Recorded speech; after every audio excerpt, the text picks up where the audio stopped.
Well, good morning to you. Good to have you here today. Because we did things a little bit back to front last Easter, we actually covered the final chapter and a half of Mark's Gospel. Then we're going to wrap up this Jesus file today. And tonight we'll see how Pilate tries the case against Jesus. Though declaring him innocent of the charges, nonetheless, Pilate will hand over Christ to be crucified. That's for this evening, and Tom will be dealing with that. This morning, as we open our Bibles, we follow the action from verse 53, because here's the process by which Pilate becomes involved in the execution of Jesus. Jesus has enemies, and those enemies are determined to put truth on the scaffold. And there are three main characters around whom the drama of the narrative swivels and pivots this morning. There is Peter, the lead disciple. There is, of course, the Lord Jesus, and we have the high priest. So that's where we'll start this morning. We're going to start with the high priest and with manipulation. At the time, Caiaphas was the high priest in Jerusalem, but he was not alone in orchestrating what becomes, as we go through the narrative, a rigged trial. This was a setup. This was a show trial.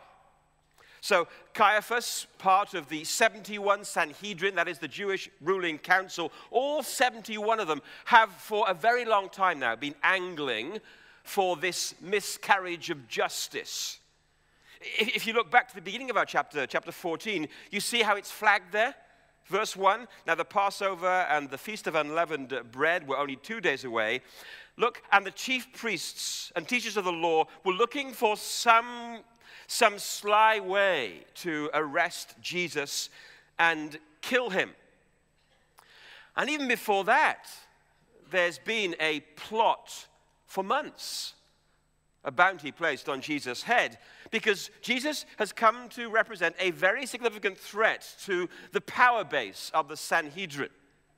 And they want him gone. But they have a problem. Jesus is from Galilee, in Nazareth, up north, and he's hugely popular with the people. And it's also Passover week. The city is in a ferment, and the Galileans are in town for the festival. They have celebrated Jesus' arrival into the city at the beginning of the week, you remember, as he came on that donkey, shouting, "Hosanna, save us. Blessed is the one who comes in the name of God." And Jesus, throughout the week, has simply added fuel to their fire. He's, remember, cleansed the temple. He's debated the teachers of the law into silence. And then he's told a controversial parable about himself in the hearing of these authorities.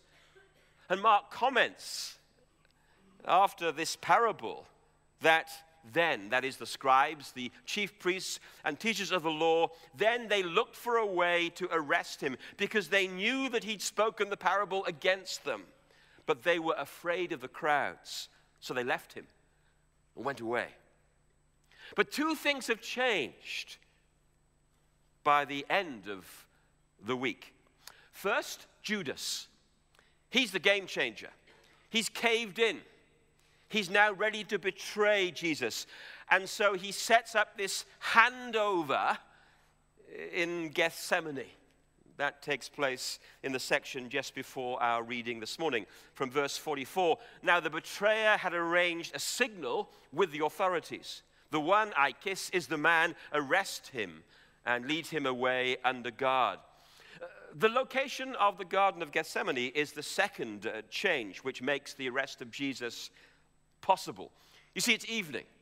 It's a relatively quiet place. And Jesus is just with his friends. So this was their opportunity to capture Jesus without too much fuss before things got even more out of hand in Jerusalem. So that's what they do. They send a fairly large contingent and bring Jesus to what would have been a pretty impressive setting, the high priest's house. But they have a problem. because the whole thing is an illegal sham. They know it. You see, by Jewish law, they cannot proceed with a trial at night, nor can they proceed with a trial during the Passover festival. The evidence they hear against Jesus from witnesses doesn't stack up. It's contradictory. Some of it is plainly untrue. Mark tells us in verse 55, the chief priests and the whole Sanhedrin were looking for evidence against Jesus so that they could put him to death. But they didn't find any. Many testified falsely against him, but their statements did not agree. Then some stood up and gave this false testimony against him. We heard him say, I will destroy this man-made temple, and in 3 days we'll build another, not made by man. Yet even then their testimony did not agree. Of course, Jesus hadn't actually said that. He'd said that the temple and all that it stood for was doomed, and that not one stone would be left upon another. But he never claimed to be the bulldozer to destroy it. But what he had done earlier in his ministry was predict his physical resurrection. The temple of his own body, he said, would be destroyed, but after 3 days, he would raise it up to new life. And so the witnesses amongst the chaos of this particular kangaroo court, they confuse the two issues. But it didn't really matter what they say, because this is a stitch-up. The authorities have made up their mind about Jesus, and they don't want to be confused by the facts. Because unless they make a good case to the Roman governor that Jesus is, in fact, a real threat, not just to their religious power and authority, but to Caesar's political power in Judah, then both institutions, religion and politics, are in trouble, and civil unrest will be an absolute certainty. That's what they've got to do. That's what they've got to make stick. And so they set up here this preliminary informal hearing to establish a credible case that they can then put to Rome. They have, as a council, no legal right to prosecute the case against Jesus, much less to execute him. No, the power now in Judah belongs to Rome, the empire, Caesar. And so they need to get Caesar to agree with them. And that, as you know, is what happens.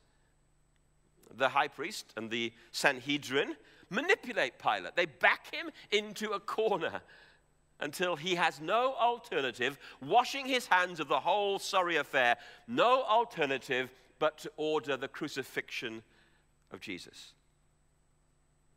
The manipulation of the high priest. And so we need to let the spotlight now fall upon Jesus himself, because he's the next major character around which the drama of the narrative turns. So from the high priest and manipulation, look with me at Jesus and his isolation. If you were here last Sunday evening, then we left Jesus there in Gethsemane, agonizing in prayer before his Father at the prospect of the cross. There in the Garden of Tears, we saw one of the most powerful and unnerving portraits of Christ's perfect humanity. Fully God he is, but also fully man. At each and every point in his life, Jesus is both. You see, a Jesus who can heal others, a Jesus who has power over nature, a Jesus who can walk on water, a Jesus who can feed 5,000. Those are the godlike things we'd expect from Jesus. But this Jesus, this weak, powerless, troubled Jesus of Gethsemane, this human Jesus, how do we explain him? How do we make sense of his vulnerability? Well, if you weren't here or you haven't heard the message from last Sunday evening, then listen to it on the podcast. The emotional wounds of Jesus are real. He struggles to understand and accept the will of God for him. It's by wrestling with God in prayer, of course, that he comes to embrace the will of the Father. He gets to that painful place. Not what I will, but what you will. And it's the strength of that victory won through prayer. In the strength of that he says to his disciples, who have all fallen asleep in his hour of great need, rise, let's go. Here comes my betrayer. And in what follows, as Judas greets Jesus with that kiss, as the soldiers arrest him, and as his friends desert him, what do we see? We see Jesus in isolation, Jesus abandoned, alone. Now, Mark underlines all that there in verse 50. Everyone deserted him and fled. And then in the next verse, we have the curious description of this young lad, verse 51. A young man wearing nothing but a linen garment was following Jesus. When they seized him, he fled naked, leaving his garment behind. I won't go into all the details of what on earth is going on there. It's a strange little incident. But whoever this was, the detail is there for a reason. To underline the loneliness of Jesus. Even this ordinary, unnamed individual who's been following him runs away in pretty embarrassing circumstances, but he leaves Jesus to face his accusers utterly alone. So there are no friends now. Nobody. Judas has betrayed him. John and James and Matthew, they've gone. One by one, they have left him.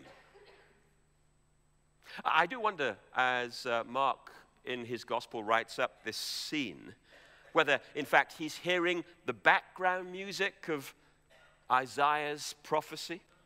You know, the one which predicts the suffering servant of the Lord in chapter 53. Listen to these words. I wonder if Mark was thinking about them.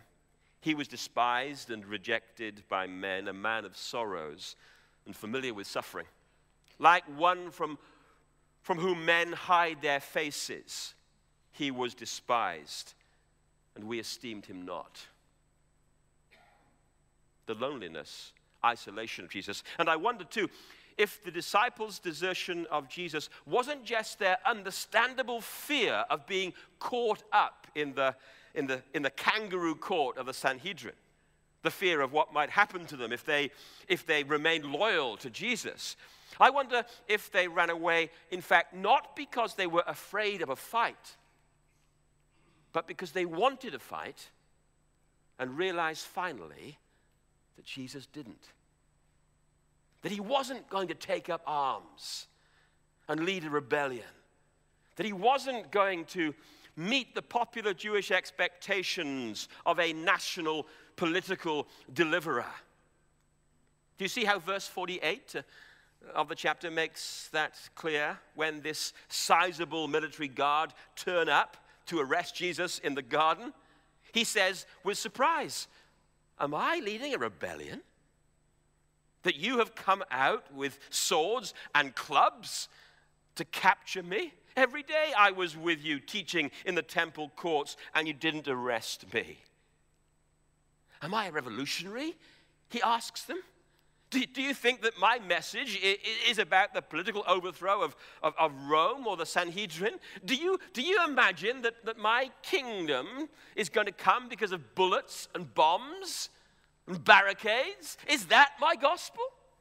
The politics of power and violence and revolution?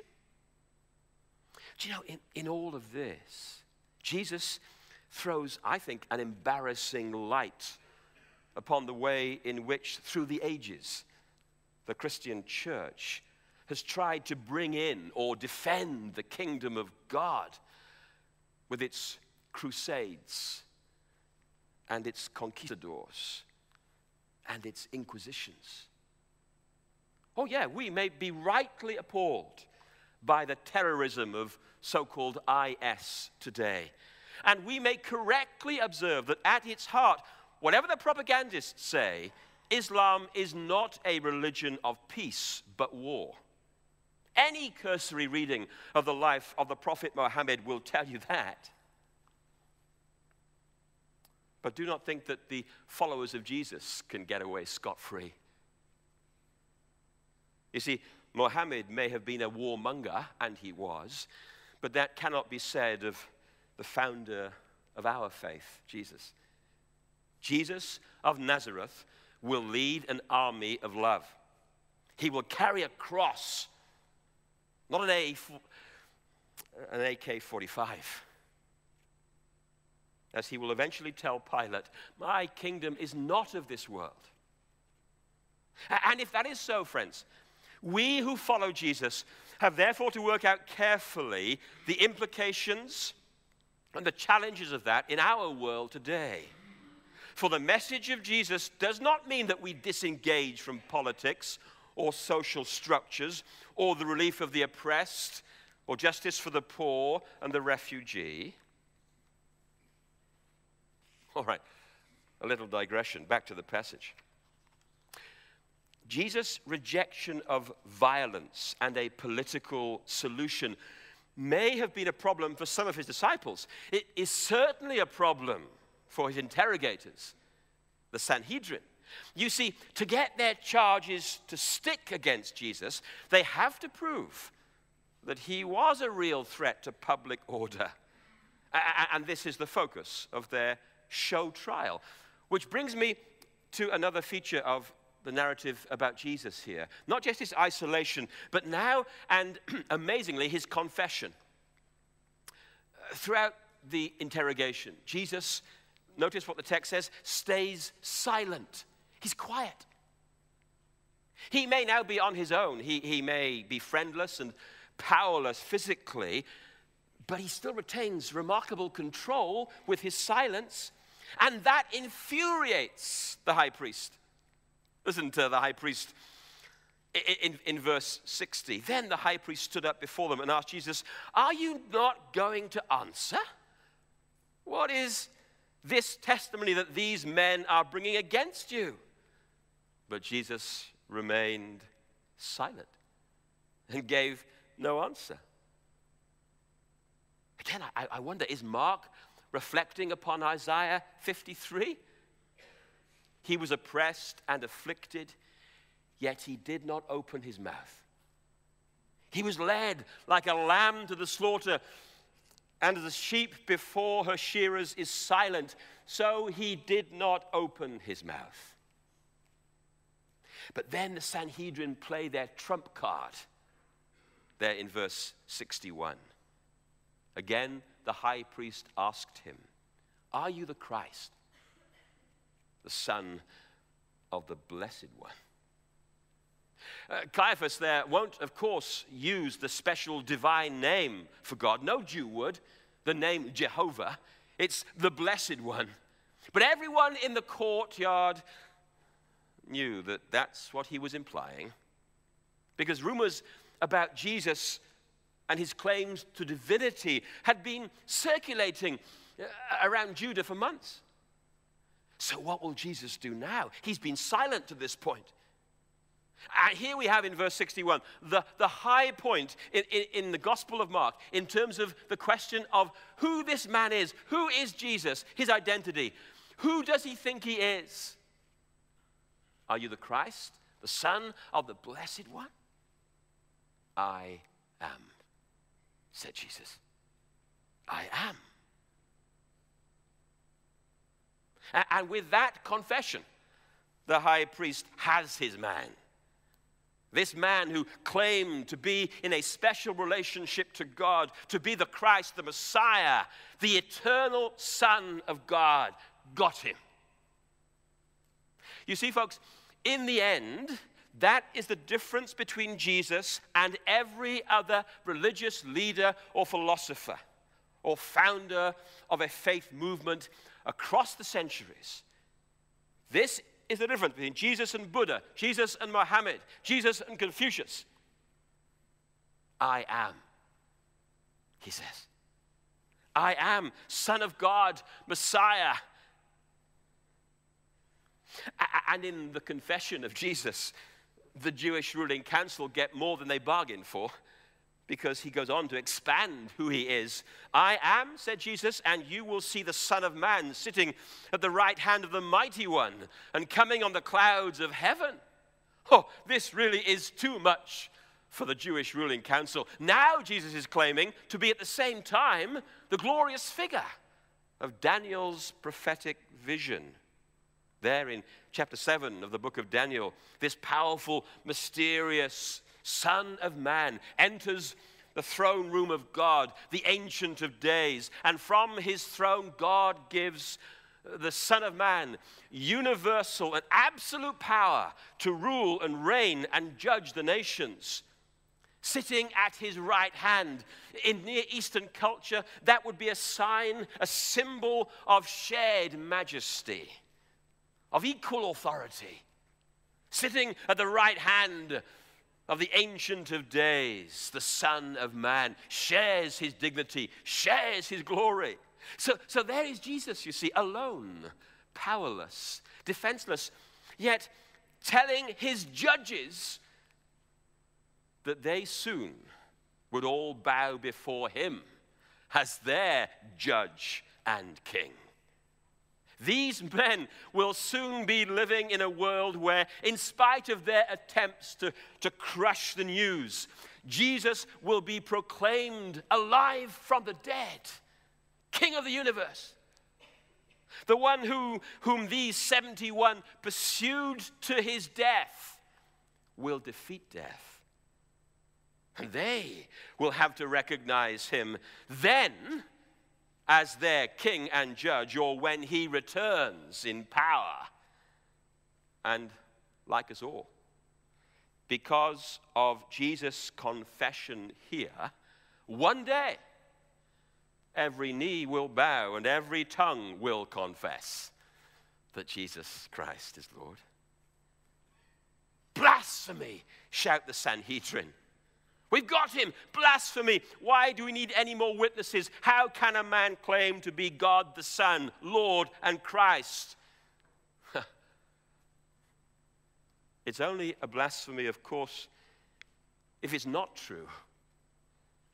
If it's true, then we have to worship him as Lord and Savior. Yet the hideous truth of our humanity is that we did not worship the truth. We killed the truth. We hung the truth on a cross. Well, we have one more major character around whom this narrative section swivels. There he is in verse 66. While Peter was below in the courtyard, one of the servant girls of the high priest came by. When she saw Peter warming himself, she looked closely at him. You also were with that Nazarene Jesus, she said. So let's look finally at Peter and his emotion. Peter and his emotion. There is so much of Peter's emotion on show throughout the entire chapter. There's that brave, foolish defense of Jesus in the garden as the arrest party arrives. Now, Mark, in his account, doesn't name Peter there in verse 47, but John does in his gospel. Peter is the one, says John, who chops off the ear of the high priest's servant. Now, why this display of machismo? Well, you see, Peter had made that promise to Jesus, hadn't he, earlier in the day? Oh, Jesus, even if everyone else falls away and lets you down, I won't. Even if I have to die with you, Jesus, I will never disown you. So here he is, Peter, trying to make good on that promise in the garden. You've got to love Peter for that, haven't you? There's no doubting the intentions and his heart. And perhaps he's up for it in the garden because he's already let Jesus down in Gethsemane, falling asleep on the job. Well, Jesus prayed, not once but 3 times. While Jesus was sweating it out in prayer, Peter, brave, I'll not let you down, Jesus. Peter was snoring his head off. So in his usual over-the-top way, he's showing Jesus here that he's not flaky after all. That prediction that Jesus made about him, Peter, tonight before the cock crows, twice you will disown me 3 times, is way off the mark. Look, Jesus, I'm willing to get into a sword fight for you. Of course, Jesus' prediction of Peter's denial brings us to the verses that we read just now. There from verse 54.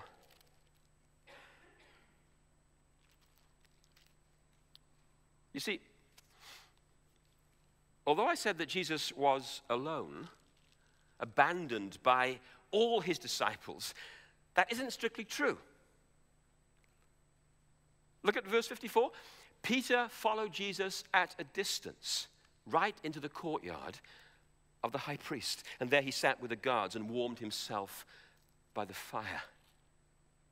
Peter was still there, in other words, hanging on by his fingertips, following at a distance, trying still to deliver on his promise not to let Jesus down. But there he is, hedging his bets. Oh, he may not be like the others and have run away, but there's something holding him back. So, says the text, he follows at a distance. And that brings us to his next emotional outburst. It's the big one, isn't it? The really big one. Peter's by the fire, downstairs in the courtyard below of the high priest, while he gets questioned by, firstly, this little servant girl, innocently enough.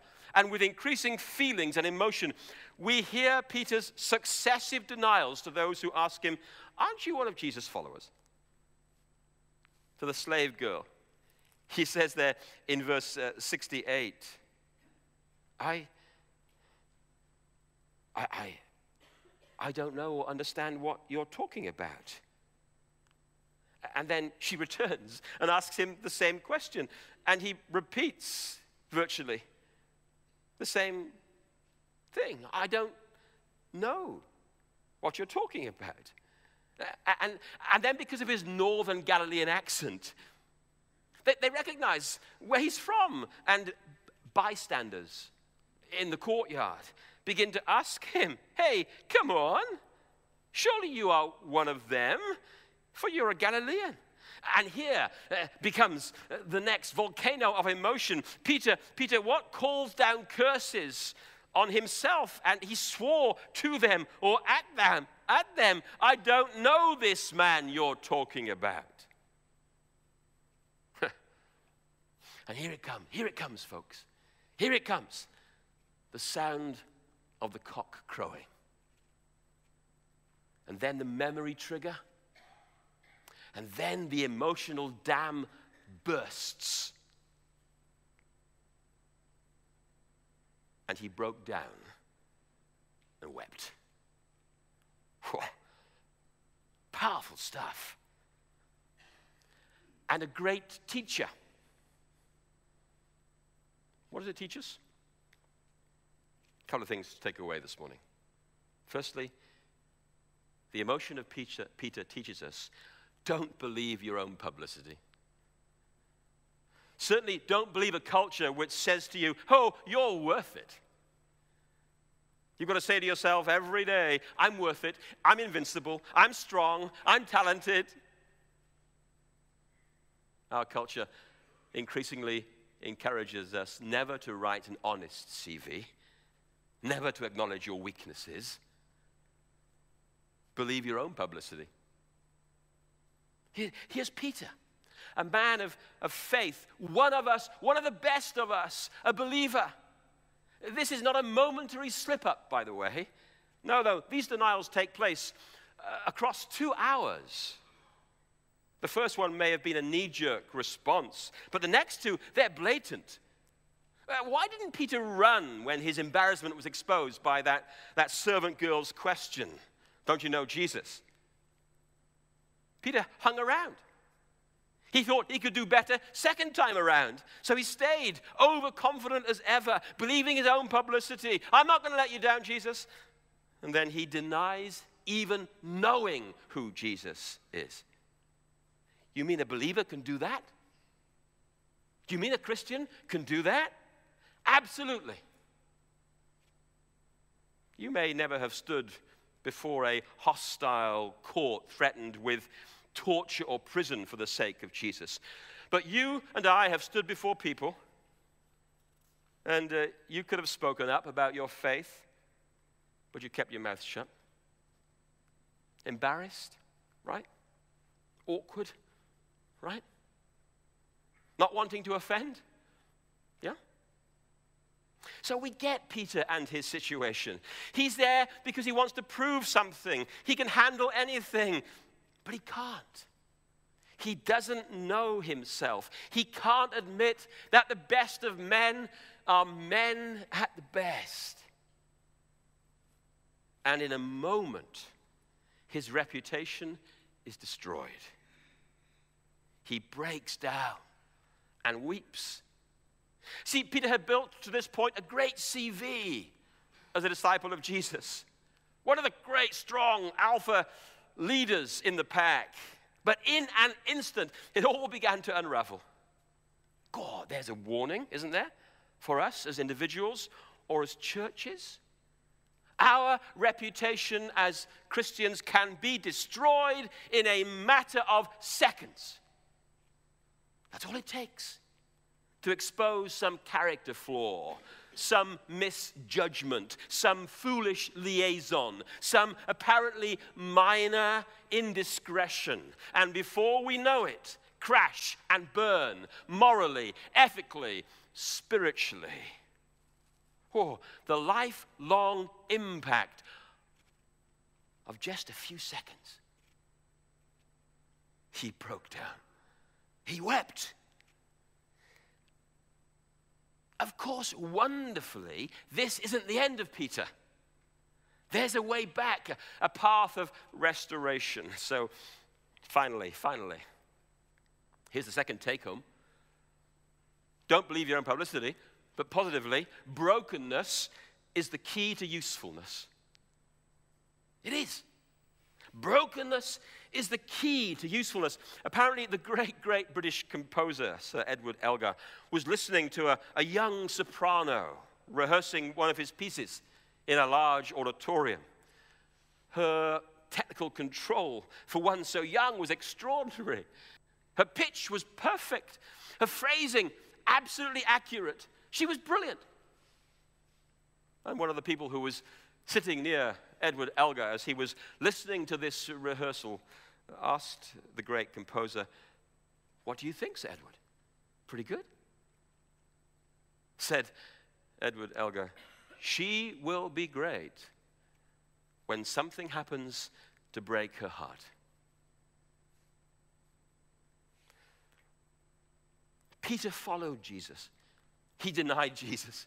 He remembered Jesus. He broke down and wept, and that was the making of him.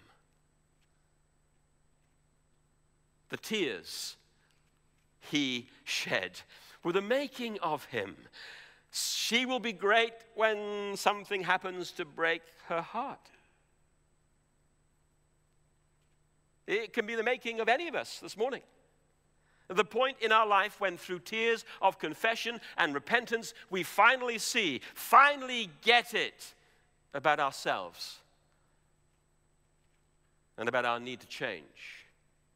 Now, I'm not saying that all that happened to Peter immediately, but we do know from Luke's gospel that as Jesus walked across the courtyard of the high priest, he turned and looked at Peter.